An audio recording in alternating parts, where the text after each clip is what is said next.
아이를 낳아 키우는 일은 정말이지 쉽지 않습니다. 그저 사랑하는 것만으로는 부족하지요. 하지만 우리 모두 엄마 아빠는 처음이니까 서툴 수밖에 없음을 인정해야 합니다. 완벽한 부모는 없습니다. 더 이상 혼자가 아닌 함께하는 육아를 위해 오늘 또 노력하는 부모가 있을 뿐입니다.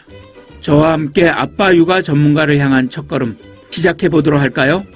안녕하세요. 가톨릭의대 소아청소년과 김영은 교수입니다.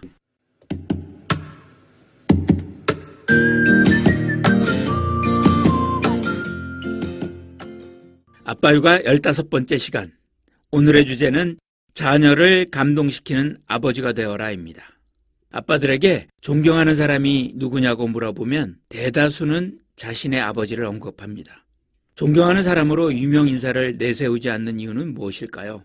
자신들의 아버지가 보여주었던 가족을 위한 희생정신이나 자식을 공정하게 대하는 태도, 자식을 위해 늘 제자리에 있어주는 모습 때문일 것입니다. 아빠들이 남자가 되었음을 느끼는 가장 대표적인 사건은 첫 아이의 탄생입니다. 첫 아이의 탄생으로 자신이 누군가를 책임져야 한다는 사실을 어쩔 수 없이 받아들이게 됩니다. 이로써 자기중심적인 소년기를 지나 아빠로 변하는 것이죠. 아빠들은 아이를 키울 때 공정함, 목표를 설정하는 능력, 침착한 태도, 고정관념을 쫓지 않고 자신의 길을 찾는 의지, 가족과 친구들을 위한 시간 마련, 잘못을 인정하는 태도, 가족을 위해 열심히 일하는 자세, 현실적인 야심과 가치관 등을 중요시합니다. 하지만 아이들은 아빠에게 많은 것을 바라지 않습니다. 다만 자신을 지켜달라는 메시지를 끊임없이 보내는데 그것을 주위에 드러내놓고 표현하지 않을 뿐입니다. 아빠가 아이를 지켜주기 위해서는 자녀의 미래에 아빠의 의지를 섞지 말아야 합니다. 노후 대비, 부귀영화, 가문의 영광 등이 내 아이의 행복을 가리고 있지 않은지 돌아봐야 합니다. 결국은 아빠는 자식의 모든 것을 품어야 합니다. 답답하고 꽉 막힌 사람이다가도 금세 모든 것을 포용할 수 있는 모습으로 때로는 한없이 무섭고 엄하지만 이내 선한 모습으로 돌아야 할 때도 있습니다. 가끔은 잘못한 아이의 행동을 바로잡기 위해 따끔한 벌을 주어야 할 때도 있고 성적이 떨어지면 야단도 치고 시험을 잘 봤으면 후하게 상도 주어야 합니다. 무엇보다 중요한 것은 아빠 자신의 삶을 만족해하면서 살아가는 모습을 아이에게 보여주는 것입니다. 그러므로 일에 바쁘고 세상 일에 치이며 살아가는 것을 애써 숨기지 마세요. 엄마와 아이들에게 내가 이렇게 힘들게 산다 라고 털어놓는 것도 좋습니다. 또한 아이들이 공부하다가 무언가를 물어보면 무조건 대답해 주기보다는 스스로 해결할 수 있는 방법을 가르쳐 주세요.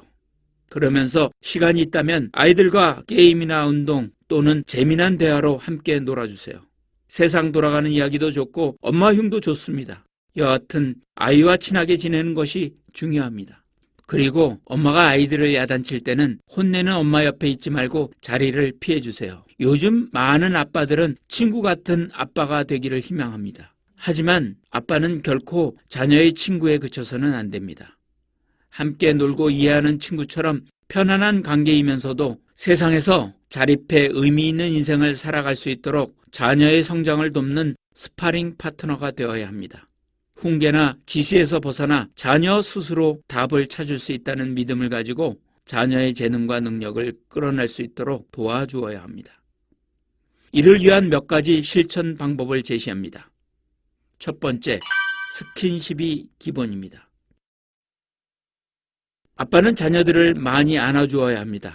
아이들은 포옹을 통해 정서적 안정감과 사랑을 느낄 수 있습니다. 평소 아이들을 칭찬하거나 격려할 때도 잘했다, 애썼어 라고 말하면서 포옹하고 쓰다듬어 주는 것이 중요합니다. 아이를 야단친 후에도 반드시 안아주어야 합니다.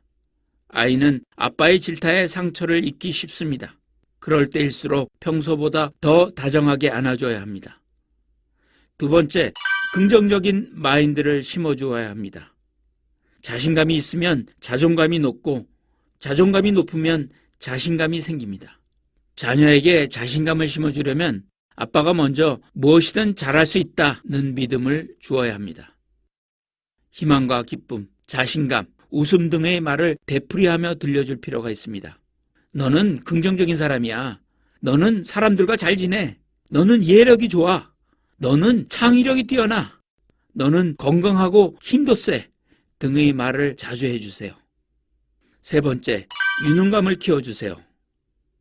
유능감은 하루아침에 만들어지는 것이 아닙니다.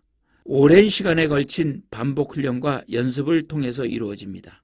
자녀들의 유능감을 키워주기 위해서는 아이를 무한히 믿는 것도 중요하지만 아이의 잠재성을 찾아내 이끌어줄 수 있는 추진력이 필요합니다. 이런 일은 엄마보다는 아빠들의 몫입니다. 아빠가 잠재성을 함께 찾고 지지해주며 하나의 목표를 향해 열정을 쏟을 수 있도록 돕는 멘토이자 코치가 되어야 합니다. 네 번째, 인정해주고 칭찬해주세요. 자녀의 자존감은 아이에게 가장 중요한 타인인 엄마와 아빠가 자신을 어떻게 대하느냐에 따라 달라집니다. 아이는 스스로 만족할 만한 수준의 성공을 경험해도 정신적으로 가장 큰 영향을 끼치는 아빠가 인정해주거나 칭찬해주지 않으면 열등감과 수치심을 느낍니다. 이처럼 아이들은 아빠에게 인정받기를 간절히 바랍니다. 칭찬은 자신에 대한 긍정적인 이미지와 자신감을 갖게 해 아이들을 변화시킵니다. 다섯 번째, 때로는 무시하세요. 아이는 무척 순수한 존재지만 때로는 아빠의 생각보다 훨씬 잔머리를 잘 굴립니다. 공공장소에서 투정을 부리거나 소리를 지르면 아빠가 그 상황을 모면하기 위해 자신이 원하는 것을 들어준다는 것을 이용하는 아이도 많습니다. 만약 대형마트 한복판에서 아이가 장난감을 사달라며 바닥에 누워 떼를 쓴다면 가장 좋은 대처 방법은 무시입니다. 아이가 계속 투정을 부리게 놔두세요. 아무리 투정을 해도 아무것도 얻을 수 없다는 것을 알아야 합니다. 아이의 친구이자 선생님이며 멘토이자 지지자인 아빠의 역할. 물론 처음은 힘들겠지만 여러 시행착오를 겪다 보면 아빠의 역할을 훌륭히 해낼 수 있을 것입니다. 더 나은 아빠가 되기를 기원하며 아빠 육아 화이팅!